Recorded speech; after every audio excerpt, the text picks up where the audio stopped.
Some of the roles and players, this has sort of come up from time to time here, just the idea that governors, so these are the board of directors, you are here to govern. And governors, their main part of work is to set tone for future direction through strategy and policy development. You're about the overall organization, setting some of those longer term goals, you're here to govern. Management is a different function. So you can picture this in two ways. One is it's a person, sometimes it's a senior executive, sometimes it's a different role for some parts of the board. So if you have a board that doesn't necessarily have a lot of staff, you may have some people who have some tasks in that board to manage, but it's a functional area is management, which is to take that policy and those strategies developed by the board and to figure out how to implement those and supervise people doing those things. It's the day-to-day activities, planning and coordinating day-to-day activities, allocating resources, perhaps managing staff, volunteers if you have that. So even if you have a senior executive, very much in that person's role, if it is a board that does this themselves, it's different function for the board. It needs to be really clearly defined so that when you are governing, it's really clear the board's working as a governance board. Perhaps there's a management committee that's doing some of those more operational type things. Then implementation, how do you get things done? How do you deliver programs or put on concerts or serve soup or put it on, whatever it might be. There's a zillion things that nonprofits do. That data operations, getting the work done, largely through staff and volunteers, perhaps some other mediums as well. So three distinct roles and sort of functional areas that you need to think about as you sort of structure the work of your nonprofit. Board and staff relationships. So again, if you are an organization that has a senior executive, just some of the things that you need to think about in terms of what that relationship looks like. And this is, I think, a really challenging area to sort of, not to get right, but to find that balance. And there's a sort of an adage in the nonprofit sector that either boards run roughshod over CEOs or CEOs run roughshod over boards.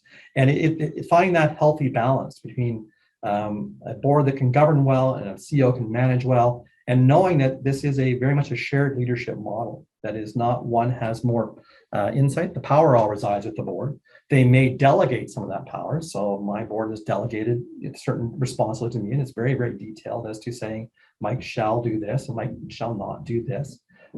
So they may take some of that power and give it to me, but it's certainly ultimately rests with them. But the more tricky part is that relationship. How do you develop a really good relationship with your board chair?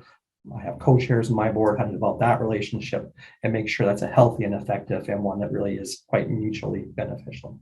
So the roles of the senior executive, they are to execute strategies and manage the operations of the organization. You're the ones to get the stuff done.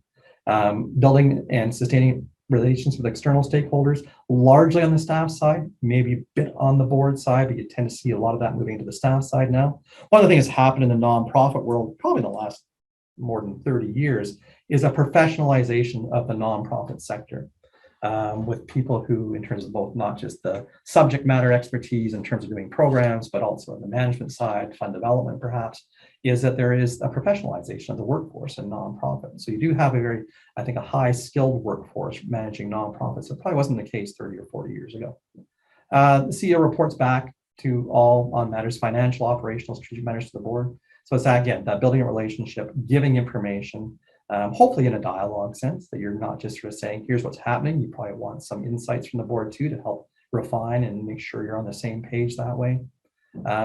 Preparing budget and operational plans, kind of standard. Sometimes that's a joint activity. Some boards will keep some of the budgeting perhaps at the treasurer level. Sometimes that's delegated down to the operational level. CEOs to support development of the board. So part of my role would be to support the board in their journey of learning about the nonprofit sector in our case, but in other cases, more subject matter areas, their own internal development, their own teamwork. It's not my job to do it for them, but it's my job to support them in their learning journeys so that they can be effective governors. And requesting consultation and support from board members in their individual areas of expertise. I think it's one of the great powers of the board is that you have a highly skilled group of individuals who are going to come from any kind of background. And there's times when things pop up and you say, I need to go talk to a lawyer. I need to go talk to my board member, an accountant or a nurse or something like that, and say, I need some insight. It's not my area of expertise. What do I do in this case? But it's driven by the management side. It's not where I'm sitting there as an accountant saying, okay, I've noticed some things, I'm going to come and fix them for you, Mike. It's driven from the staff side up. So that consultative expert role that you bring as an individual board member is not there to say, I'm here to run things for you. It's down there to support you in your work as you manage the organization. So the difference we see between board and staff, and there's a number of these, the board acts only as a group. So again, you speak as a whole, you act as a group. Staff act individually. So I have a board to report to, there's 8 of them, there's 1 of me, I'm an individual. The board is a continuous entity. The board will go as long as the organization is in existence. If we don't talk about the last board or another board, the board is the board. You may have individuals rotate in and out of it, but the board is continuous, and it is an entity that exists as long as the nonprofit is in existence. Staff are temporary. We're here at the will of the board. We know that going in. You know that we could be let go tomorrow. Really hoping that's not the case, but who knows? And boards, nonprofits run without any staff. You can't run without a board. You can run without staff, and many do. Boards are elected or appointed quite often. Staff are employed or contracted. We're here because this is a job for us. Boards are there voluntarily. Staff are paid to be there. Boards should be more oriented towards the future. That's harder sometimes, and especially in the last couple of years. I think we've been sort of head down looking at what we do to get through the next day.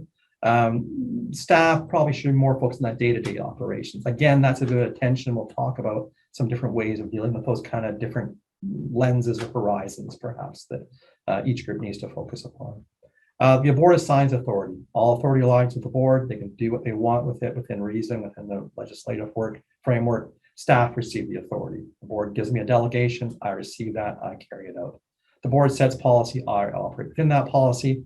And staff are usually lay people. And this is not always the case. You may have staff board members who have a lot of experience in your area, but you tend to hire professional staff for the nonprofit side. So again, depending on the makeup of your organization, that is a bit of difference. And I think it's not that one is necessarily better than the other. I think you bring different perspectives through that. I think having the power of board comes from that plurality of makeup, that different perspectives that sometimes you'll lose in people who have a professional insight into how a part of an organization or all organizations should work.